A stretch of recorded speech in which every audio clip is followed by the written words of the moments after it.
This July, we are declaring po God's presence. Christ's presence is the answer. Amen. And regaining strength to carry on. Amen. That's why may key verse for this very morning po. Hindi ko po kinuha yung key verse po sa ating pong team this month.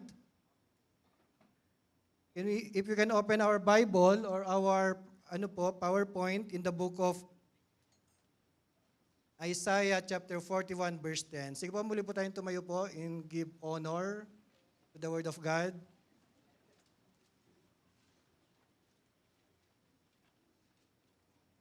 So do not fear, for I am with you.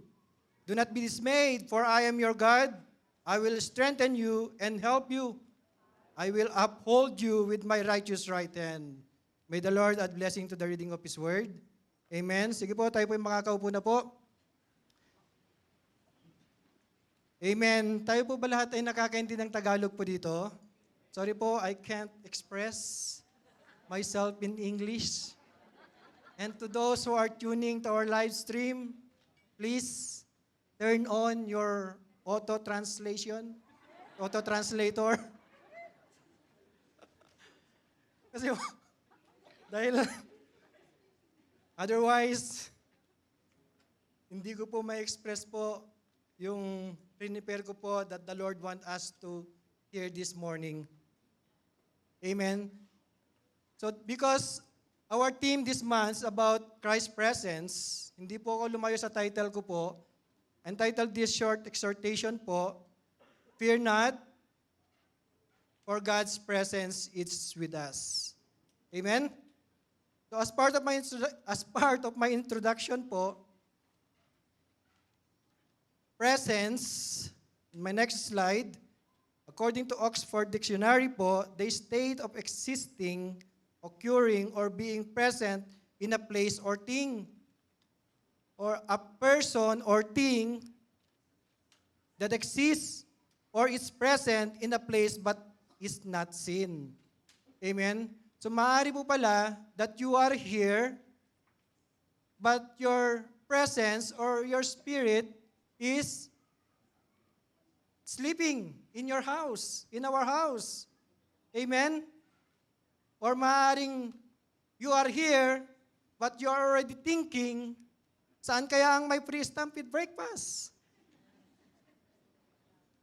Or you might not be here, but your presence, your spirit is here. Amen? Example po, si Mami Helen. Amen? Kung nandito po siya, amen, isa po siya sa sumasagot ng malakas na amen. Amen? Because we know her. So ramdam po natin ng kasiyang presensya. Amen? Even she's not here. In biblical aspect naman po, in Matthew chapter 18, verse 20, sabi po doon, for where two or three gather in my name, there am I with them. Amen? No doubt po, the presence of the Lord is here in the midst of us. Amen? Kanina pa lang po, we are already declaring, testifying the goodness of the Lord. We are singing praises. We are worshiping God. Amen? Sabi niya po doon, 2 or 3. And yet we are here, hundreds of believers worshiping God. It means po, 100%, the presence of the Lord is in the midst of us. Amen? Kaya po, wag po kayong matutulog kasi sayang po yung presensya ng Panginoon. Malalagpasan po tayo. Amen? And in connection po sa John 14 verse 26, sabi po doon, but the Helper, the Holy Spirit, whom the Father will send in my name, He will teach you all things and bring to your remembrance that all that I have said to you. Amen. Nakaharang po pala yung camera. Narandam ko po yung mga ng preacher na pala ngayon dito. Amen. Amen. So it means po that the presence of God, the presence of the Lord is the Holy Spirit. Amen? Sabi po doon, the Holy Spirit, whom the Father will send in my name. He will teach you all things and bring to your remembrance all that I have said to you. Amen? He will teach you all things. It means everything. Everything, our plan, decision, action, the Lord will going to guide us. And in times of trouble po, the Lord will going to remind His promises to us. Amen? So ano po ba yung mga promises ng Panginoon po sa atin? In our life po, who is our God?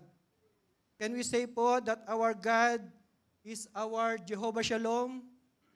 Amen? In spite of all those troubles, amen? Kahit sabihin na po natin, sabi ni Iam kanina, Brother Iam, that their need of finances, amen? But he still have this peace. Why? Because he knows that God is our great provider. Amen? Jehovah Jireh. The Lord is my provider. Amen po. And I know and I believe po, minsan nangangamba po tayo about our health. But of course, andun pa rin po yung peace because the Lord is our healer. Amen. And many more po, ang dami pong pangako ng Diyos. The Lord will going to remind us all those things sa pamamagitan po ng Holy Spirit.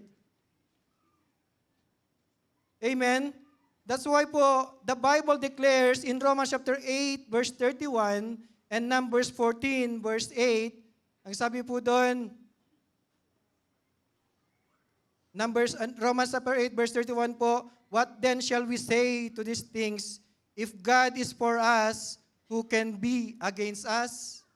Amen? Numbers 14, verse 8, if the Lord is pleased with us, He will lead us into that land, a land flowing with milk and honey, and He will give it to us. Amen? Take note po, take note of the word if. If. Nabanggit po natin po kanina, the Holy Spirit will going to remind us everything. Amen? And here po, if God is with us, who can be against us? And if the Lord is pleased with us, He will lead us into that land flowing with milk and honey.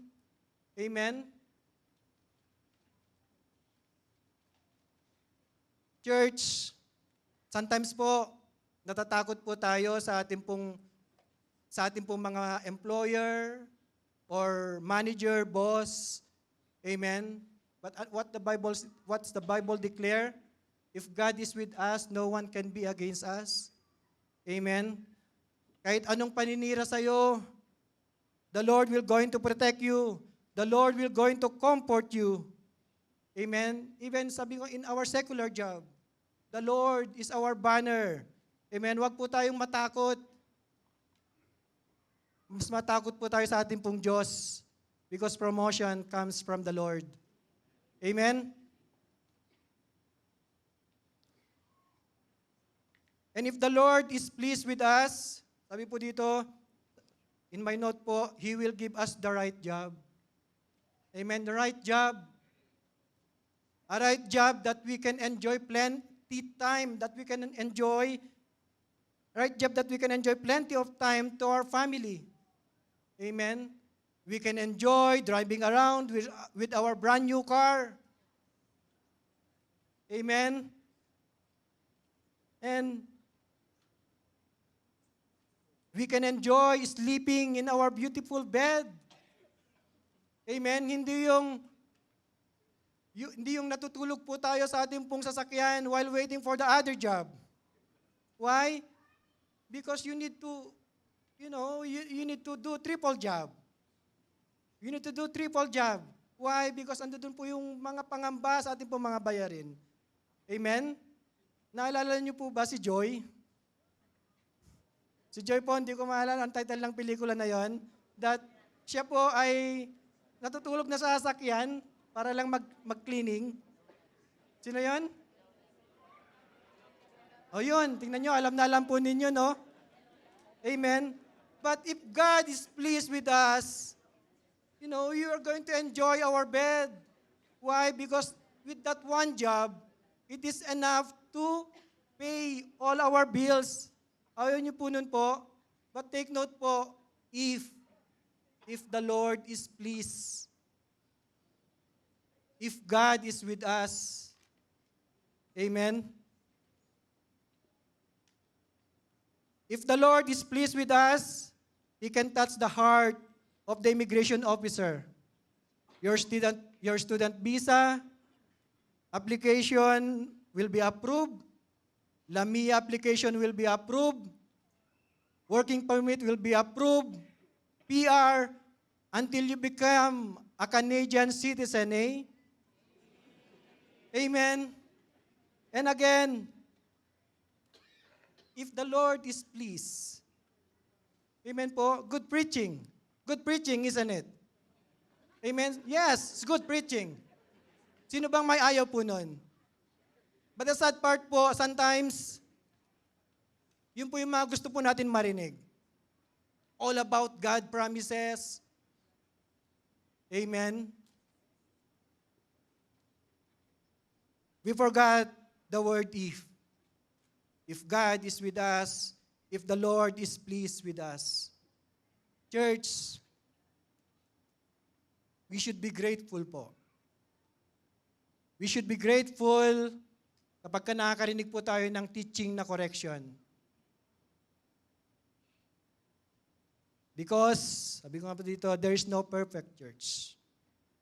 We need correction. And that correction will lead us closer to Jesus and will keep our faith deeper more than ever before. Amen? God's presence is always available. Amen? God's presence is always available po. But there is a condition. There's a condition po. That's why we need to do something. Amen? So, papasok na po ako sa aking pong points. Nag-start na po tayo. How to invite God's presence in our life. Number 1, how to invite God's presence in our life. Our devotion to God. Our devotion to God, Matthew chapter 6, verse 33. But seek first His kingdom and His righteousness, and all these things will be given to you as well. Amen. Devotion to God means it's a lifestyle that prioritizes God. Ulitin ko po, devotion to God means it's a lifestyle that prioritizes God. Amen. Hindi pagka sinabing, how's your devotion? Ito, may pakita lang po tayo. In everything, God first. Number 1 po, when you wake up, God first. When you wake up, God first. Joshua chapter 1, verse 8, sabi po doon, keep this book of the law always on your lips, meditate on it day and night so that you may be careful to do everything written in it, then you will be prosperous and successful. Amen? Do you want to have a good day? Then meditate the Word of God. Meditate the Word of God. Amen po. Kaya sabi ko po doon, when you wake up, bakit po? Baka maaari po sa atin po nagtatrabaho sa gabi. Amen. Kaya when you wake up, sabi po doon, God first. We need to meditate the Word of God.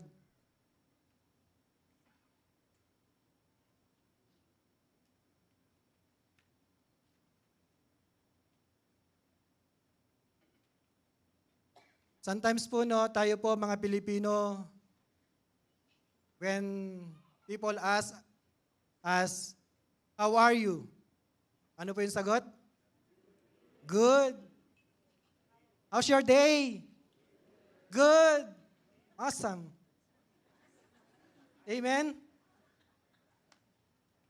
But sa kabila po ng mga good na yon, we know that may kalaki po na pangamba. Amen? But if we seek God first, our day will be prosperous and successful.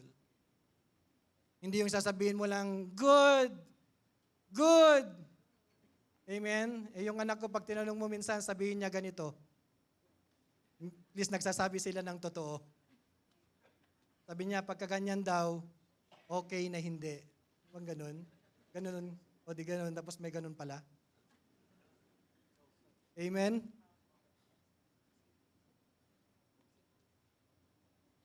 Pangalawa po, in our family, God first.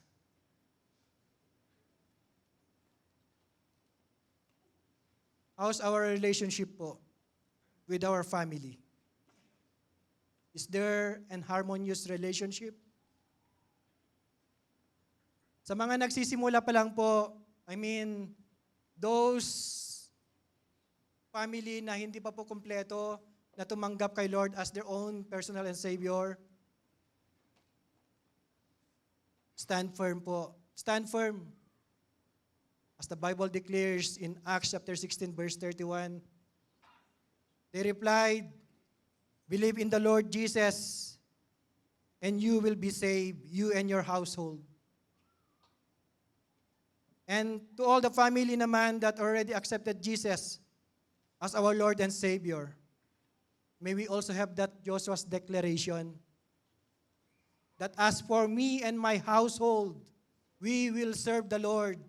As for me and my family, we are going to worship God. As for me and my family, we are going to serve the Lord. Amen. And to your love life naman po, God first. To those who are already in a relationship, is the Lord pleased in your relationship? If there are times na dalawa lang kayo, is the Lord pleased? If not, then listen. Listen po sa mga advice ng leader po ninyo.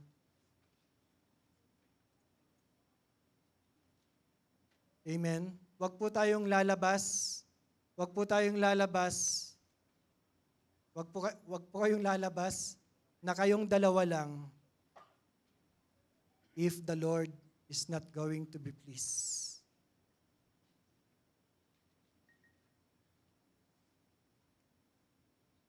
And to those who are still praying naman po,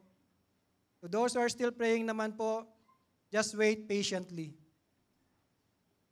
Maaga pa. Wala pang 7:00, oh.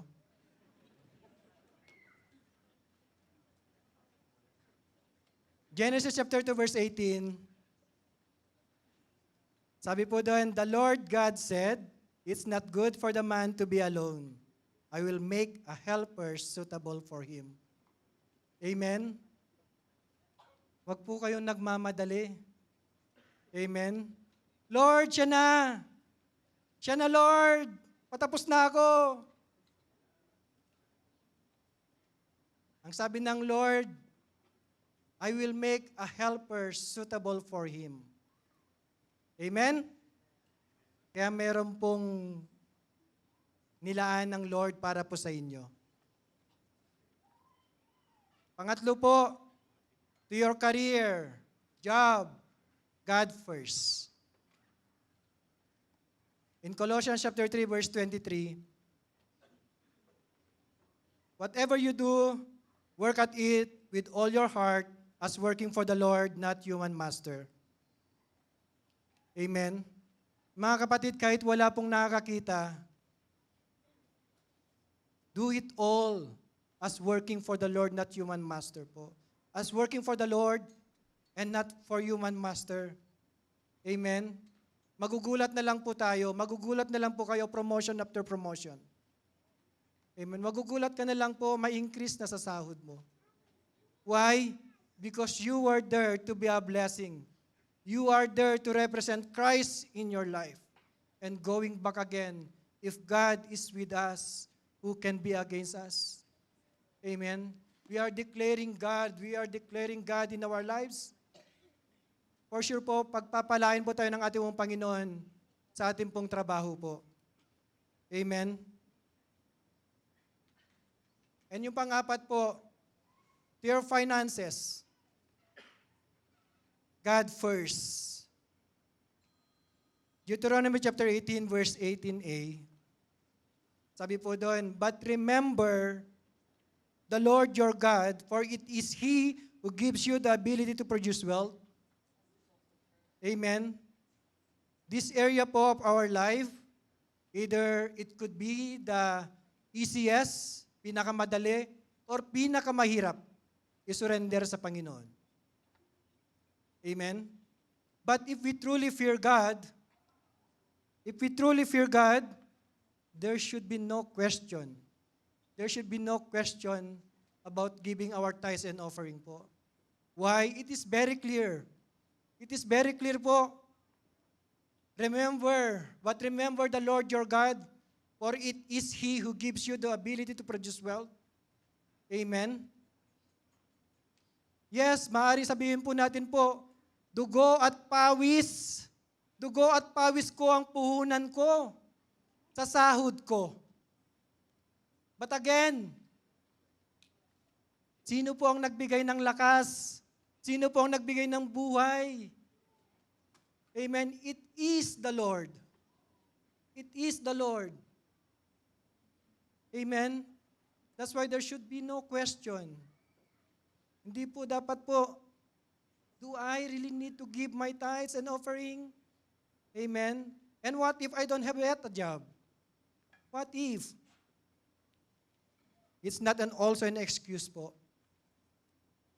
2 Corinthians chapter 9, verse 7. Each of you should give what you have decided in your heart to give, not reluctantly or under compulsion, for God loves a cheerful giver. Amen. Kami po, may dalawa din po kaming anak. May dalawa kaming anak. Kapag lalabas po kami, minsan yung mga bata, hindi po nila maiwasan yung, I want to buy this, I want to buy this. Amen. And sabi ko po, okay, ito yung budget mo. Here's the budget. $50, $50. Amen. Pero dahil po may natatanggap po yung mga anak po namin sa government,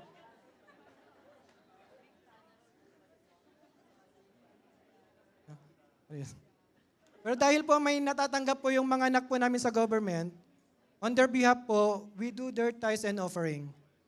Amen? Dahil 7 years old and 8 years old pa lang po sila, but we already introduced po the tithes and offering. Amen?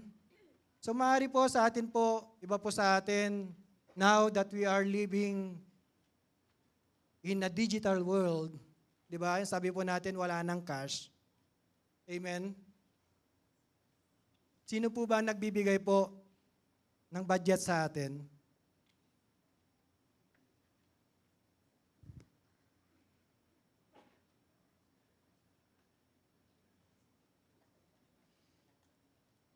Nakakatuyo talagang lalamunan dito. Mga preachers, salamat po sa buhay nyo. So yun po, going back po, sino po ang nagbibigay po? Sino po yung mga nagbibigay ng pambili po natin para sa sarili po natin? Amen. Your parents, your grandma, your auntie, ninong or ninang? Am I right? Amen. Yes. If you truly love God, amen, that $50, yun nga po na binigay po sa inyo na budget, if you truly love God, you are going to separate for God. Itatabi mo na yung para sa Lord. Amen? At you can say it to your mom, to your dad, to your grandma, ninong, ninang, or sino man po nagbibigay po sa atin. You can simply say to them, I only spend $45. Why? Because $5 inispare ko para kay Lord. Amen? And to me as a parents, matutuwa po ako. kung yun ang sasabihin ng anak ko, baka dodoblehin ko pa po. Kung pinagpapala naman po tayo ni Lord. Yes. Sometimes po, parents, we work hard for the future of our family, of our kids. But we forgot that we are limited. Lagi ko pong sinasabi po na one of my motivation is our kids. Yes po, maaaring I can work to give what they want. But what if wala na ako dito? What if hindi ko po na ipakilala ang Lord sa buhay po nila?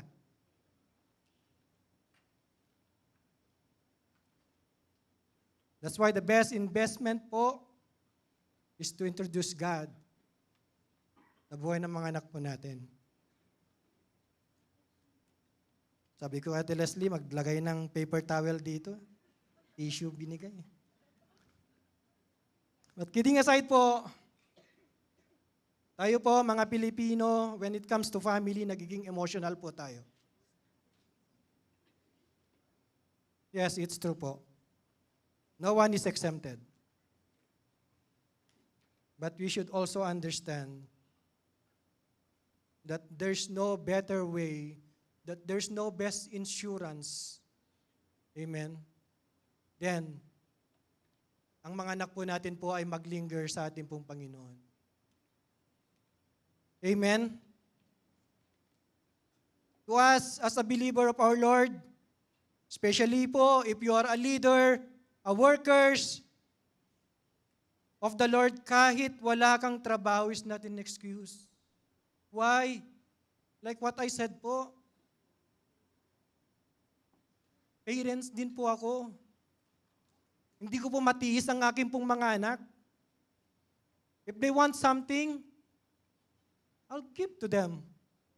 Magbibigay po ako kahit magkano.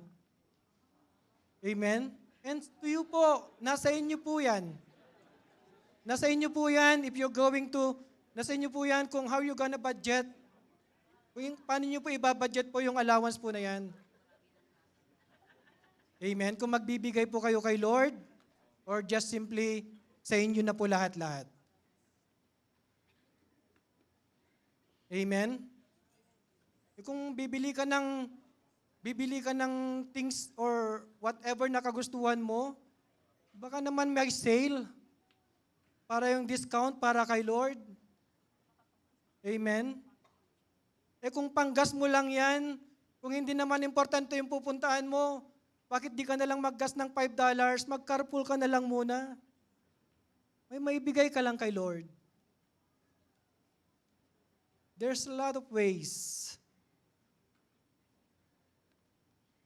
Amen. Mamaya po, why I'm preaching this po, mamaya po maunawaan po natin.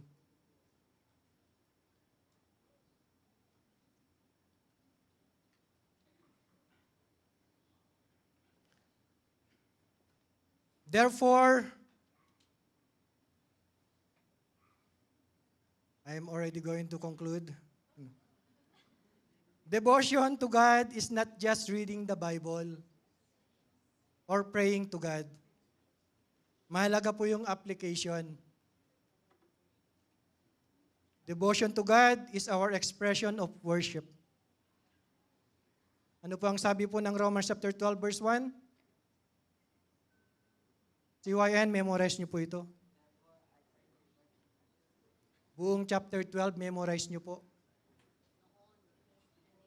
Therefore, I urge you, brothers and sisters, in view of God's mercy, to offer your bodies as a living sacrifice, holy and pleasing to God. This is your true and proper worship. Amen? Hindi yung pagkanta, pagtugtog, mixing audio, camera, projection, ABP, anything na ginagawa po natin to serve the Lord. Yes, those are good. Those are good po. But it might be a wrong motive. It might be a wrong motive if we don't offer our bodies as a living sacrifice, holy and pleasing to the Lord. Amen. And in my number 2 po, number 2, how to invite God's presence, teachable heart. In Matthew chapter 5, verse 8, blessed are the pure in heart, for they will see God. David was called a man after God's own heart po. Amen? In Acts chapter 13, verse 22, sabi po doon, after removing Saul, he made David their king. God testified concerning him, I have found David, son of Jesse, a man after my own heart. He will do everything I want him to do. Amen. Yes, even though we know that David committed adultery. He murdered Uriah, Bathsheba's husband po. But I believe God called him a man after his own heart because David waited patiently. David waited patiently po before he became officially king of Israel. He waited patiently for many years, even though he was already anointed as king. In 2 Samuel chapter 5, verse 4, sabi po doon, David was 30 years old when he became king. He reigned for 40 years. I heard some preaching po that David waited approximately 15 years para maging official po siyang king. It means po, nung na-anoint po siya ni Samuel, 16 or 17 years old. Amen? But despite po sa pag-aantay po ni David, what happened?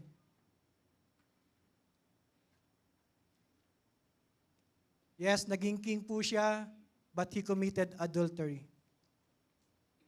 He murdered Uriah.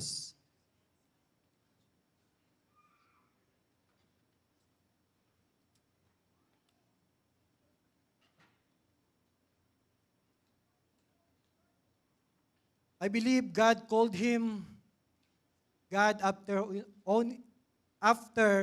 his own heart po, because David acknowledged the authority of King Saul and feared God to touch his anointed one.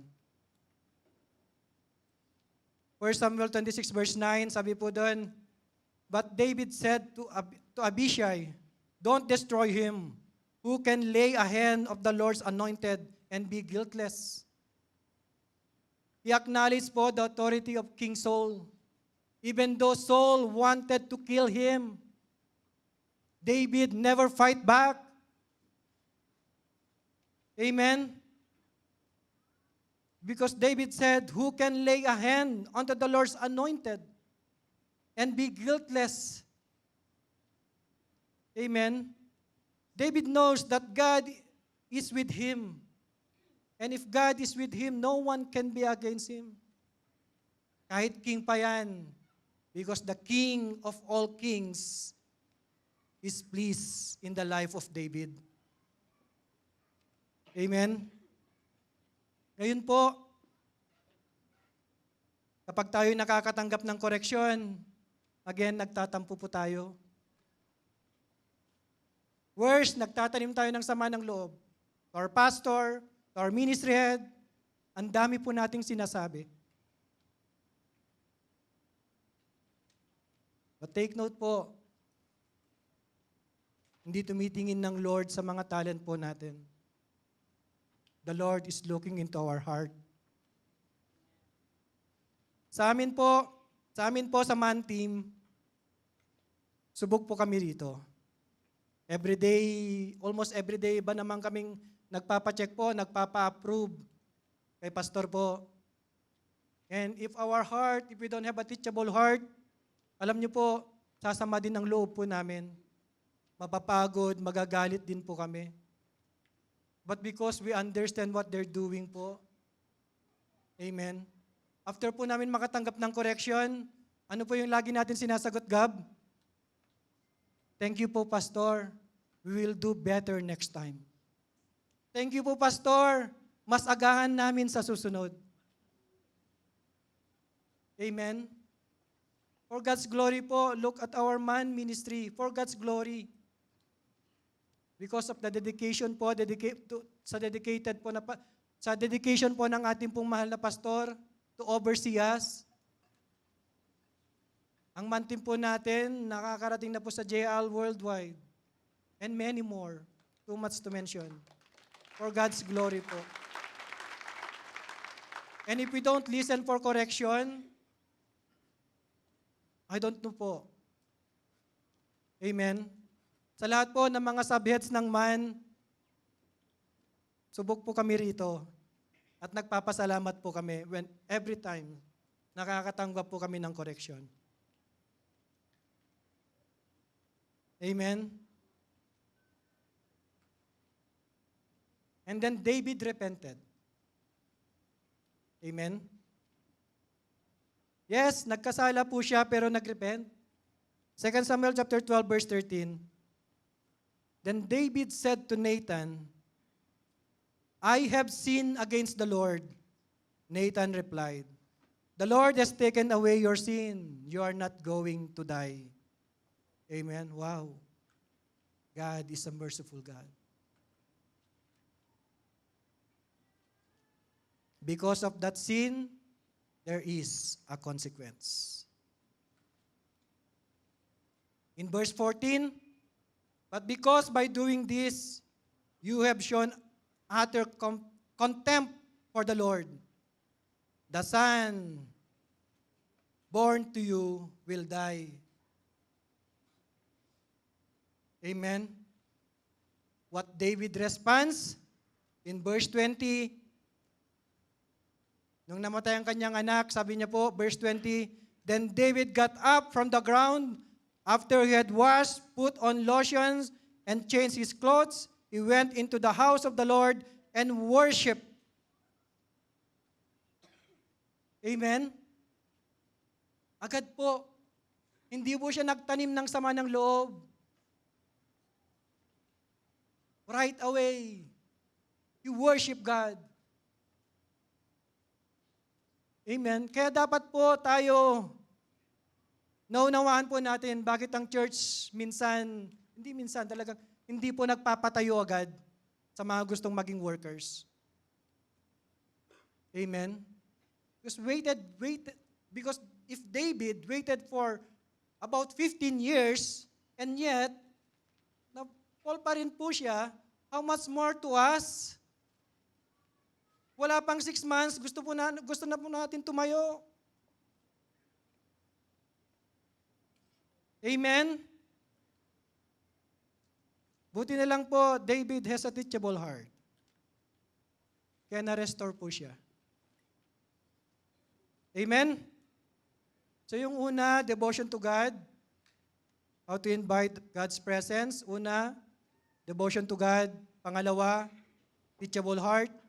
Pangatlo po, spirit of humility.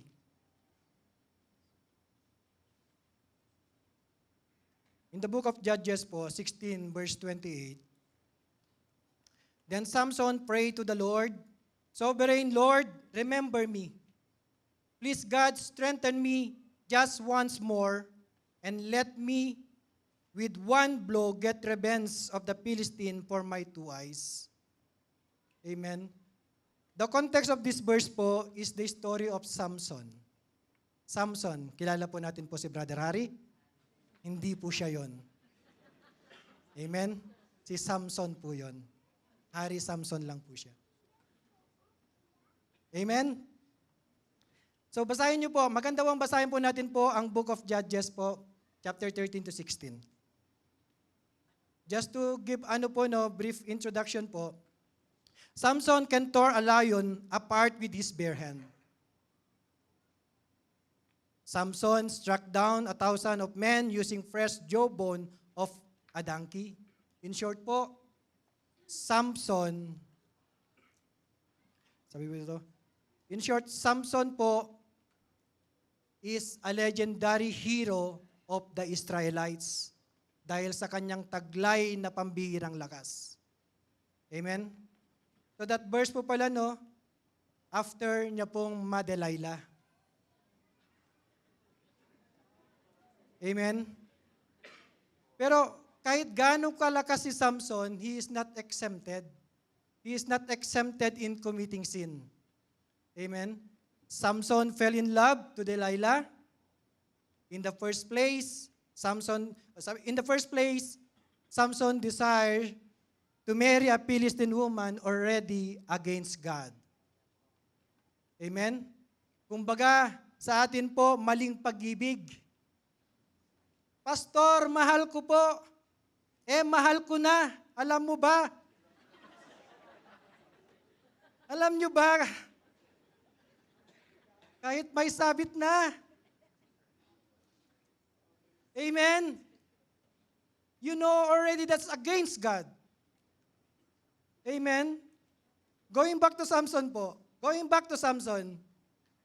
It because he fell in love to Delilah, he didn't notice the warning of the Lord upon his life.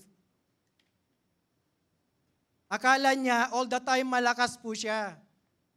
Amen? Akala niya all the time malakas po siya. And if you're going to read this story po, makikita po natin hindi nagkulang ang Lord. Hindi po nagkulang ang Lord to give warning to Samson. 3 beses, andun pa rin po yung mercy ni Lord. Pero yung pang-apat, wala na po. So, here is the deception of the enemy po. Judges chapter 16 verse 15 to 16. Sabi po doon, then she said to him, how can you say, I love you, when you won't confide in me? This is the 3rd time you have made a fool of me and haven't told me the secret of your great strength. With such nagging, she prodded him day after day until he was sick to death of it. Amen? Yun po yung deception po of the enemy. Allow me po to translate or paraphrase in Tagalog para mas makita po natin po yung deception ng enemy. Amen? Kaya't sinabi sa kanya ni Delilah, lagyan natin ng konting drama. Kaya't sinabi sa kanya ni Delilah, ang sabi mo'y mahal mo ako. Pero bakit? Bakit? Sabi mo, mahal mo ako. 3 beses niloko mo ako. Bakit? Akala ko ba mahal mo ako? Amen?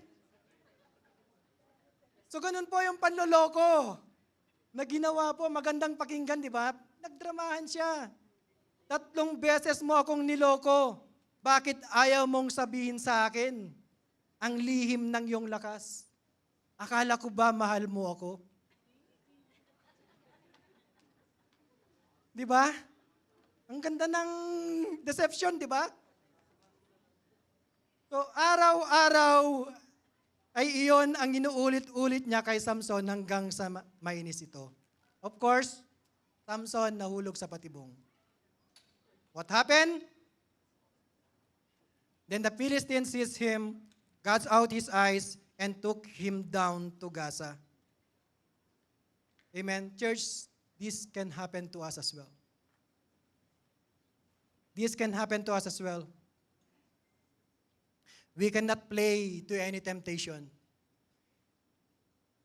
Yan nga po sabi po ng James chapter 4 verse 7, submit yourself then to God, resist the devil, and flee from you. Submit to God. Be sensitive of the Holy Spirit. Resist the devil. Do not play around with the devil because the devil is just waiting for opportune time. Amen? if Jesus was tempted by the devil, again, how much more to us? Like what happened to Samson. Amen. Akala niya malakas siya. Sobrang lakas niya. Akala niya hindi lilipas, hindi mawawala ang kanyang lakas. But because of that sin, what happened to Samson?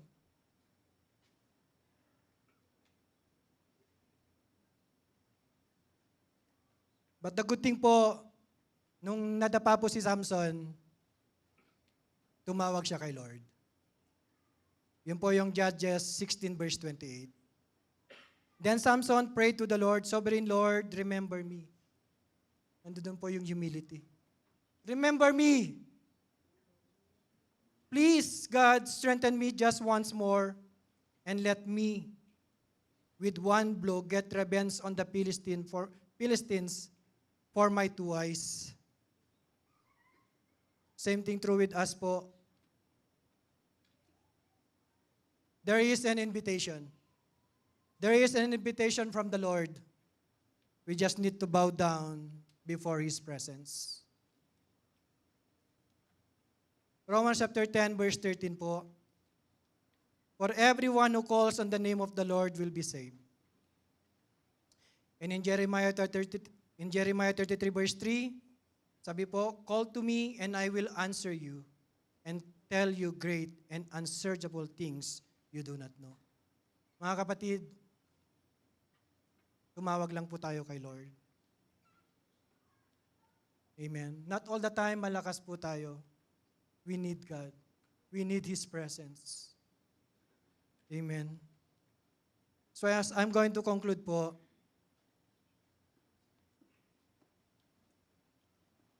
fear not, God's presence is with us. The Lord said, I am with you. Do not be dismayed, for I am your God. I will strengthen you and help you. I will uphold you with my righteous right hand. Righteous right hand. Wow. Yan po ang effect ng Christ's presence in our life po. But church, do not forget the word if. If there's a condition po. If God is with us, if the Lord please with us, if Christ's presence is in our life,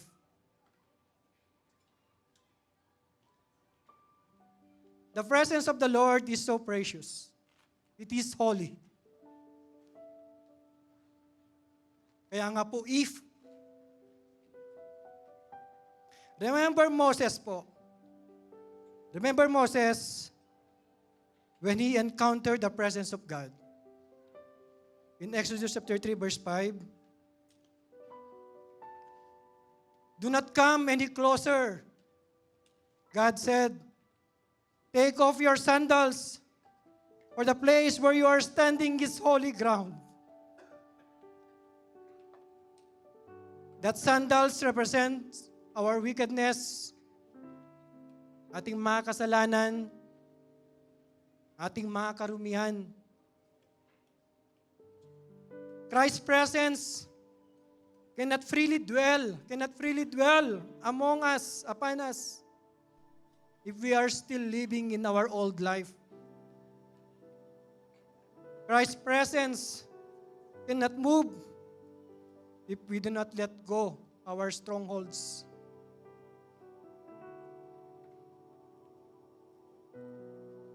Church, we are here this very morning because we want to please God. We want to seek God. We want God's presence. But if we are still holding those things, our strongholds, the presence of the Lord cannot freely move upon our lives. If we are still living in our sins, in our old life, we are living double life. Christ's presence is limited.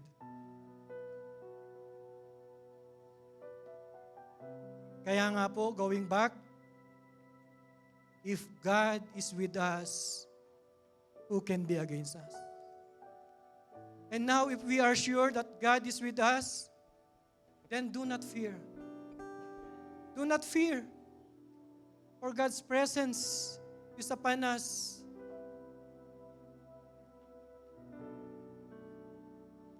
Before we're going to pray po, just going to worship our God. And if I can invite you po to stand up and ask the Lord to purify us.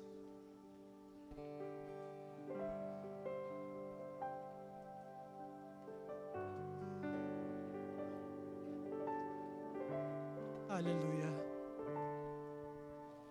Purify your people, oh Yes, no one is worthy. No one is worthy po, cleanse us with your fire. but because of God's grace,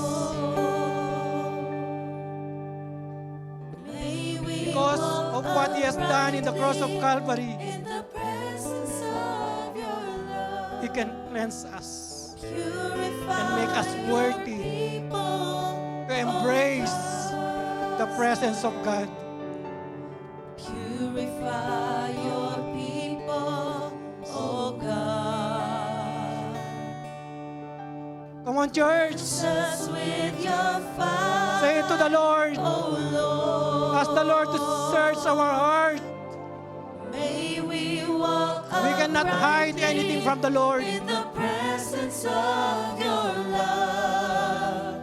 Purify your people, oh God. Church, in Ezekiel chapter 36, verse 26, it says in there, I will give you a new heart and put a new spirit in you. I will remove from you your heart of stone and give you a heart of flesh. But the question is, are we willing? Are we willing, church? One more time. Let us God to purify us. Sing it prayerfully. Purify your people, oh God. Cleanse us with your fire, oh Lord. May we walk uprightly in the presence of your love. Purify your people, oh God. Purify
How's our heart right now?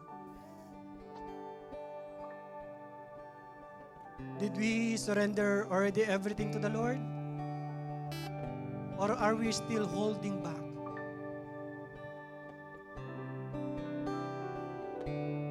There is an invitation po about God's presence. But again, we need to remember that the presence of the Lord is so precious. It is holy.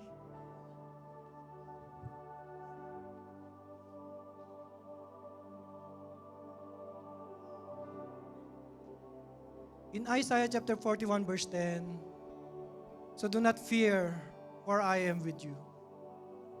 Church, if we already surrender everything to the Lord, 100%, do not fear, for I am with you, declares the Lord. Do not fear. Do not be dismayed, for I am your God. I will strengthen you and help you. I will uphold you with my righteous right hand. Church, if our heart is right, if our heart napi-please po ang Panginoon, then there's nothing to worry anymore. There's nothing to worry anymore. You don't need to fear. You don't need to fear God. You don't need to fear your future.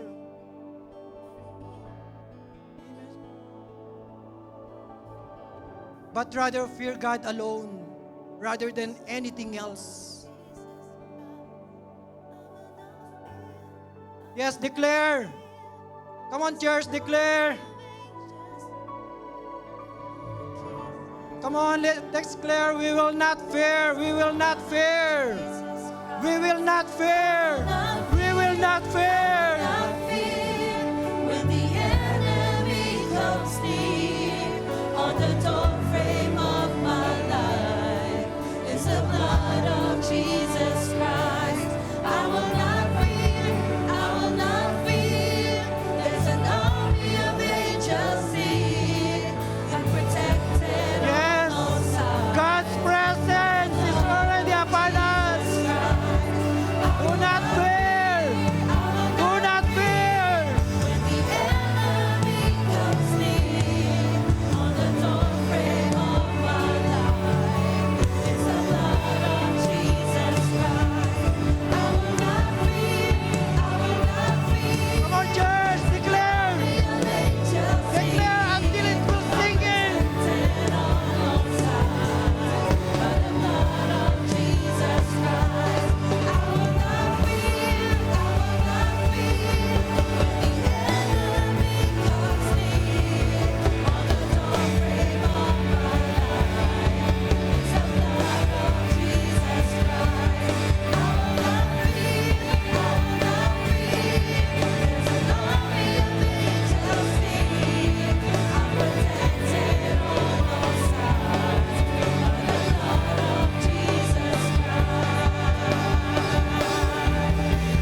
Church,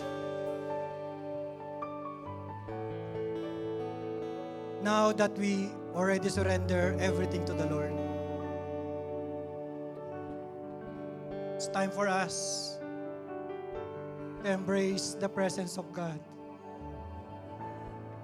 The presence of God is always available.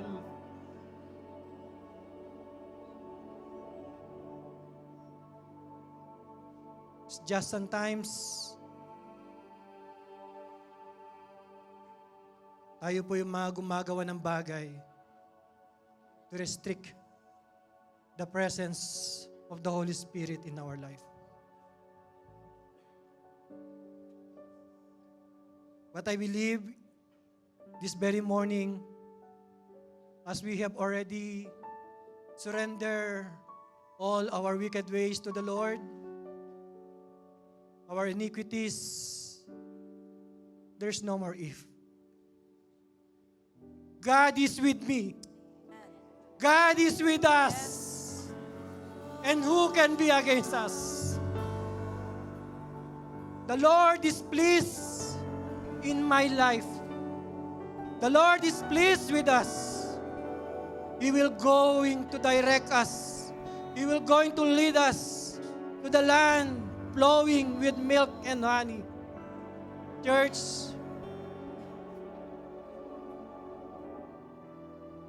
believe into God's promises. The presence of God that's living within us is the Holy Spirit. And the Holy Spirit will going to teach us everything.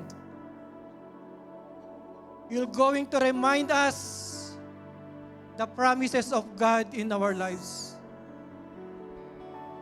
You're going to remind us that we are a child of God. He will going to remind us that the devil is already defeated. That's why we will not fear the enemy, because he has been defeated with our Lord Jesus Christ. Church, our prayer, the answer of our prayer represent who our God is.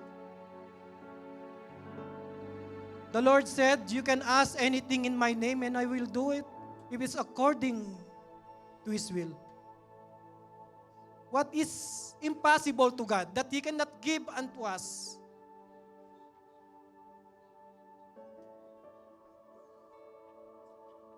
The Lord's just teaching us to wait patiently. Perhaps most of us here still waiting patiently for that phenomenal breakthrough. Or probably some of us already experiencing that breakthrough in our lives. Then, continue seeking God. Amen.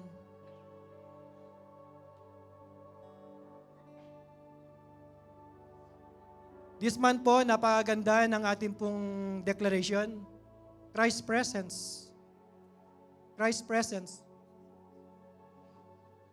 I don't know po kung may ibang lugar pa po ninyo nais pumunta aside sa presence ng Lord.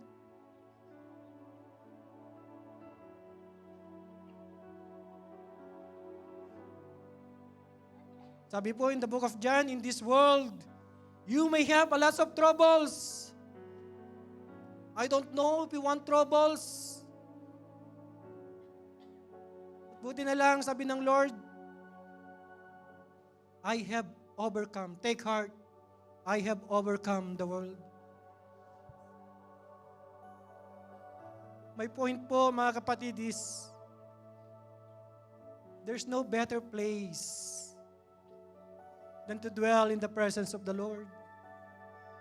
Dahil paglabas po natin po dito, sa ayaw at sa gusto po natin,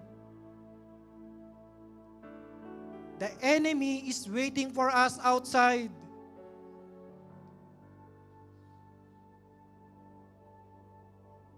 And waiting for us to fall into that sin again. Hallelujah. Father in heaven, salamat po for this very morning, for your great reminder, O God,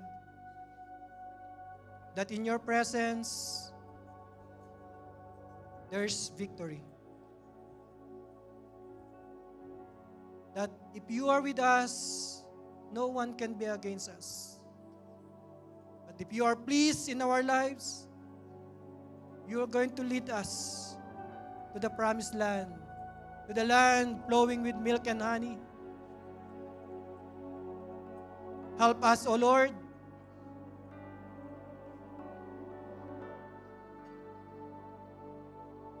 to linger into the presence of your Holy Spirit. Help us, O God, to do faithfully our devotion. Give us a teachable heart and the spirit of humility so that we can say, Lord, thank you. Thank you for your presence.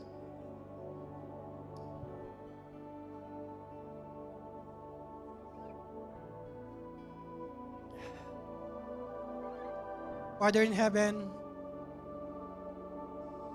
you know what's in our heart, O God. You know as well our prayer and petition. And you are the God who promises faithful. Lord, you have said that you have made everything beautiful into your perfect time. That's why allow us, O God, to wait patiently. And as we wait patiently, O God, we will going to serve you. We will going to worship you with a genuine heart, without any fanfare, without any wrong motive, but to please you alone. May you be pleased, O God, to our service. Lord, salamat po, Panginoon, sa leadership po ng aming pong mahal na pastor. May you continue to give them, O God, that gift of discernment so that they may be able to continue in leading us according to your will, O God.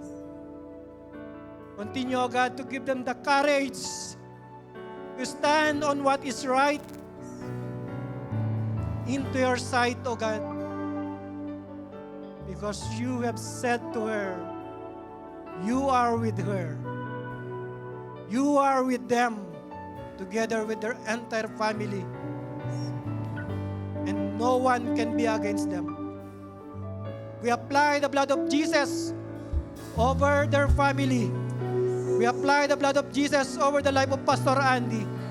We apply the blood of Jesus over the life of Pastor Anna. We apply the blood of Jesus over the life of Sis Abby. In the name of Jesus, no forms or any tactics of the devil can penetrate upon their family. In the name of Jesus. Yes, maraming salamat po, Diyos. May you continue, God, to bless this church. Bless your people. And may continue, God, to give us a gratitude heart, O God. May continue, God, to give us a grateful heart.